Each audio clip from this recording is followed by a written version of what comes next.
ఢిల్లీ అధికార కారిడార్లలో కుట్ర సిద్ధాంతాలు నిరంతరం వినిపిస్తూనే ఉంటాయి. నేటి రాజకీయ భారతంలో అవి గుసగుసల కంటే బిగ్గరగా వినిపిస్తున్నాయి. ఇప్పుడు అవి రాజకీయ ఆయుధాలుగా పరిణమించాయి. దేశ రాజధానిని కుదిపేసిన విద్యార్థుల నిరసనలతో సంబంధం ఉన్న సోనం వాంగ్చుక్, కాక్రోచ్ జనతా పార్టీ సభ్యులు తాజా కుట్ర సిద్ధాంతాలకు లక్ష్యాలుగా ఉన్నారు. ప్రశ్నపత్రాల లీకులు, తగ్గిపోతున్న ఉద్యోగావకాశాలు, నియామకాల్లో జాప్యాలపై లక్షలాది యువ భారతీయులు ఎందుకంతగా ఆగ్రహావేశాలు వ్యక్తం చేస్తున్నారో అర్థం చేసుకోకుండా వారి ఆందోళనలకు నాయకత్వం వహిస్తున్న వారి ఉద్దేశాలను ప్రశ్నించేందుకే రాజకీయ పార్టీలు ప్రాధాన్యమిస్తున్నాయి. వాంగ్చుక్, సీజేపీలు మోదీ ప్రభుత్వ రహస్య రాజ్య వ్యవస్థలో భాగమే అని కాంగ్రెస్ శ్రేణుల్లో బాగా ప్రచారంలో ఉన్న ఒక సిద్ధాంతం చెబుతోంది. నీటి పరీక్షల గందరగోళంపై ప్రజ్వరిల్లిన ఆందోళనల నుంచి రాజకీయ లబ్ధి పొందకుండా కాంగ్రెస్ను నివారించేందుకే వాంగ్చుక్, సీజేపీని మోదీ సర్కార్ డీప్ స్టేట్ రంగంలోకి దించిందనేది ఆ సిద్ధాంత సారాంశం. ఇదొక అసాధారణ వాదన. దీనికి సాక్ష్యాధారాలేవీ లేవు. అయితే వాస్తవాల కంటే అనుమానాలే మహావేగంగా విస్తరిల్లి వర్ధిల్లే వర్తమాన యుగంలో కుట్ర సిద్ధాంతాల శీఘ్రగతిన బాగా ప్రభావదాయకమవుతున్నాయి.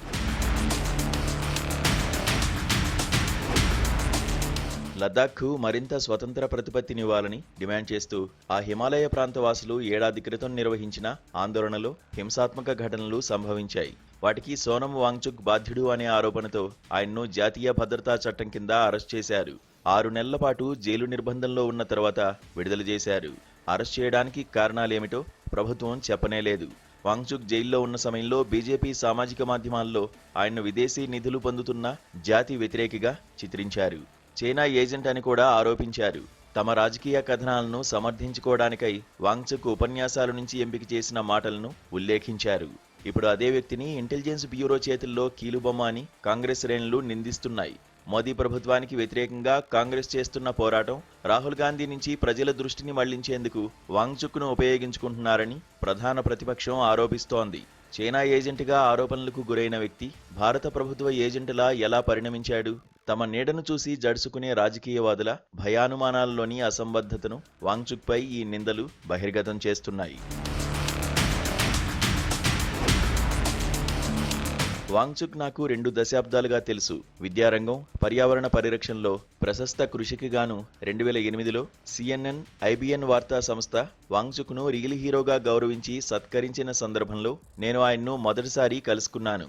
ఆనాటి సభలో నటుడు ఆమీర్ ఖాన్ కూడా ఉన్నారు. ఆ తర్వాత ఆయన నటించిన 3 ఇడియట్స్ సినిమా వాంగ్చుక్ జీవితం నుంచి స్ఫూర్తి పొందినట్లుగా ప్రచారం జరిగింది. విద్యారంగంలో మౌలిక మార్పులకు, సుస్థిరాభివృద్ధి లక్ష్యాల పరిపూర్తికి, లద్దాఖ్ భవిష్యత్తుకు వాంగ్చుక్ చేస్తున్న కృషిని నేను చాలా సంవత్సరాలుగా గమనిస్తూ వస్తున్నాను. వాంగ్చుక్ ప్రతిష్టాత్మక రామన్ మెగసెసే అవార్డు గ్రహీత. గతంలో అన్ని రాజకీయ పార్టీలు సమున్నతంగా గౌరవించిన వ్యక్తి. ఇప్పుడు ఎవరు మాట్లాడుతున్నారు అన్న దానిపై ఆధారపడి ఆయన దేశద్రోహిగానో లేక ప్రభుత్వ ఏజెంట్గానో ఎలా అయ్యారు? మోదీ ప్రభుత్వం సైతం ఆయన్ను పలుమార్లు బహిరంగంగా ప్రశంసించింది. మార్చి 2023లో వాంగ్చుక్ ఆయన సతీమణితో సమావేశమైన తర్వాత వారితో తాను దిగిన ఫోటోనొకదాన్ని ధర్మేంద్ర ప్రధాన్ ఎక్స్లో పోస్ట్ చేశారు. వివిధ రంగాల్లో ఆ దంపతులు చేస్తున్న కృషిని ఆయన ప్రశంసించారు. 3 సంవత్సరాల తర్వాత నీటి వివాదంలో ప్రభుత్వాన్ని నిలదీసినందుకు గాను వాంగ్చుక్పై బీజేపీ నాయకుల గౌరవాభిమానాలు పూర్తిగా తుడిచిపెట్టుకుపోయాయి. వాంగ్చుక్ లేవనెత్తిన ప్రశ్నలపై చర్చించడానికి బదులుగా ఆయన ఉద్దేశాలను అనుమానిస్తున్నారు.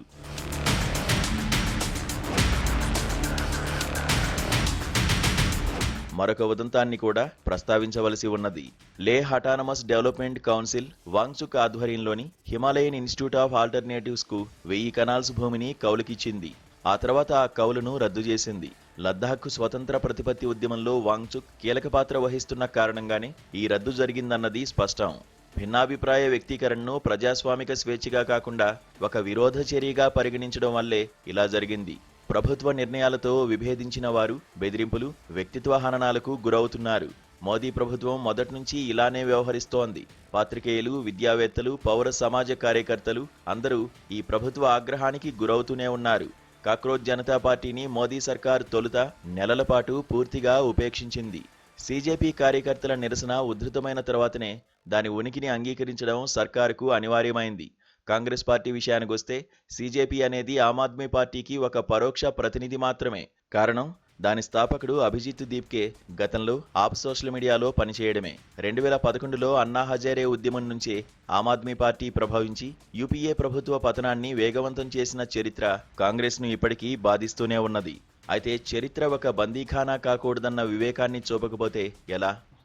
సీజేపీ కార్యకర్తలు పలువురితో నేను సంభాషించాను. పార్టీ రాజకీయాలు కాకుండా వ్యవస్థ పట్ల అసంతృప్తే వారి తిరుగుబాటుకు ప్రేరణ.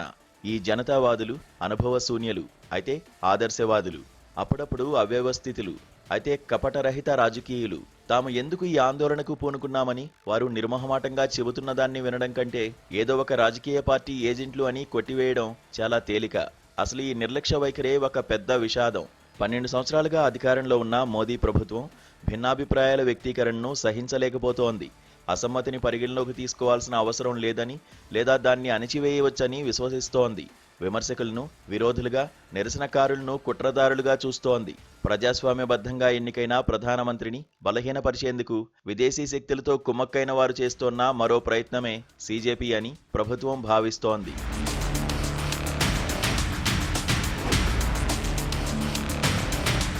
తమ సమస్యల పరిష్కారానికి ఆందోళన చేస్తున్న యువతపై రాజకీయ నిందారోపణలు చేయడం రాజకీయ పక్షాలకు తగదు. కుట్ర సిద్ధాంతాలలో పావులుగా వారిని పరిగణించకూడదు. అంతకంటే మెరుగైన విషయాలకు యువ భారతీయులు అర్హులు. ప్రశ్నపత్రాల లీక్కు కారణాలు ఏమిటో వారికి స్పష్టంగా వివరించాలి. ఉద్యోగ నియామకాల్లో జాప్యం ఎందుకు జరుగుతుందో చెప్పాలి. క్షీణిస్తున్న విద్యా ప్రమాణాలను ఎలా మెరుగుపరచనున్నారో స్పష్టం చేయాలి. తగ్గిపోతున్న ఉద్యోగావకాశాల విషయమై సంజాయిషీ చెప్పాలి. తమ ఆకాంక్షలను వినే ప్రభుత్వాలు, తమకు నాయకత్వం వహించే ప్రతిపక్షాలు యువ భారతీయులకు అవసరం. మరీ ముఖ్యంగా తమ ధర్మాగ్రహాన్ని, ఆందోళనలను శంకించకుండా సహానుభూతితో ప్రతిస్పందించే రాజకీయవేత్తలు, రాజకీయ వాతావరణం వారికి అవసరం. అవినీతి, అసమర్థ పాలనపై నిందలను తోసిపుచ్చేందుకు అధికార పక్షాలు కుట్ర సిద్ధాంతాలు చేయడం పరిపాటి. ప్రజల నిరసనలను రహస్య అజెండాల దృక్కోణంలో చూడడం కాకుండా ఆ ఆందోళనలు లేవనెత్తిన ఇబ్బందికర ప్రశ్నలను అధికారంలో ఉన్నవారు, అధికారానికి ఆరాటపడుతున్నవారు ఆత్మవిశ్వాసంతో ఎదుర్కొన్నప్పుడే ప్రజాస్వామ్యాలు వర్ధిల్లుతాయి. శాంతియుత నిరసనలను కుట్రగా పరిగణించడం మానుకోవాలి. రాజకీయ పక్షాలు మరింత జవాబుదారీతనం చూపాలి. ప్రభుత్వాలు నిర్మాణాత్మక సంస్కరణలతో పారదర్శక పాలనను అందించాలి. యువ భారతీయ పౌరుల జీవితోన్నతికి ఇవి అవసరం. వాటికి వారు అర్హులు. అంతకంటే అల్పమైన వాటిని వారు ఇంకెంత మాత్రం సహించరు.